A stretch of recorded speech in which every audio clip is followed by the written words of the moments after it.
case briefs, and so much more. LSData's got what you're looking for. A personal injury lawsuit, Cervelli v. Graves, went before the Supreme Court of Wyoming in 1983. It centered on the concept that individuals with exceptional skills can only be held responsible for negligence if their actions caused injury and if they used their skills reasonably in the given circumstances.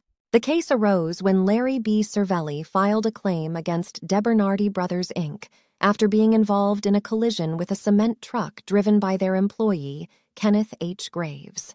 The jury found no negligence on the part of DeBernardi Brothers, Inc. or Graves, but Cervelli appealed, arguing that incorrect jury instructions were given. Cervelli claimed that the court wrongly instructed the jury not to consider Graves's skills, failed to instruct that Graves had a higher standard of care as a professional driver, and stated that obvious dangers carry no liability.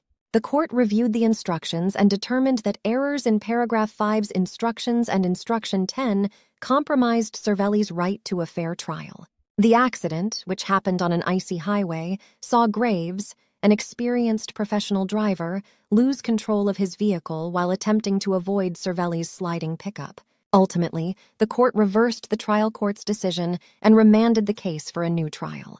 The court found that the trial court had incorrectly instructed the jury on 2 counts, which were prejudicial to the appellant, and thus allowed a new trial with proper instructions.